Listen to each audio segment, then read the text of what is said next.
Let's begin this broadcast with some breaking news that's coming in. Investigations in the 10-11 blasts are now revealing that there was a divide within the terror cell. There are two stakeholders, two important members of this terror module, Dr. Muzamil and Dr. Umar Nabi. Reports are suggesting what intelligence agencies believe is that they were divided on what their end goal was going to be. Sources say the terror cell had no unified command. Dr. Muzamil used to supervise logistics and movement, but Umar Nabi wanted control over everything. Umar repeatedly threatened his colleagues for mocking Indian Muslims. He also kept a distance from women, is what we're given to understand. What sources are also telling CNN News 18 is that investigators believe that he wanted to be the primary ideological face of any activity planned. Dr. Umar Nabi, remember, was the suicide bomber that was driving the I-20 car that blew up outside the Red Fort metro station in Delhi on the 10th of November. Anshul, my colleague, now joins us, getting us more details. Anshul, what more are we learning about this alleged rift between the two members, the two stakeholders, so to say, of this terror module?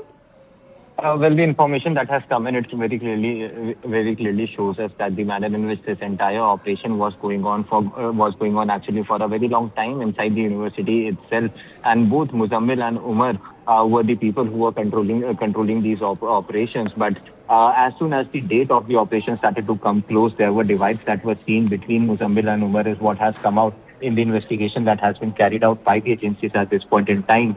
For example, there are a few examples that have been told to us by the agencies that are investigating the case. For example, there were multiple arguments that happened over identical drum barrels being moved via the EcoSport. Now, remember, this EcoSport was the vehicle that was registered on the name of Umar himself. It was his vehicle, but it was also being used by Muzammil to actually move some equipment for the logistical task that he was given. And according to sources, Umar was in the habit of threatening colleagues, like shoot in the head, mocking Indian Muslims. All these things were something that were very frequently heard from the mouth of Umar. In fact, investigators also believe that he wanted to be the primary ideological face of any planned activity that is being undertaken. In fact, Umar also got upset when he came to know that his entire September plan was actually leaked by Muzammil to none other than Shahina herself. Shahina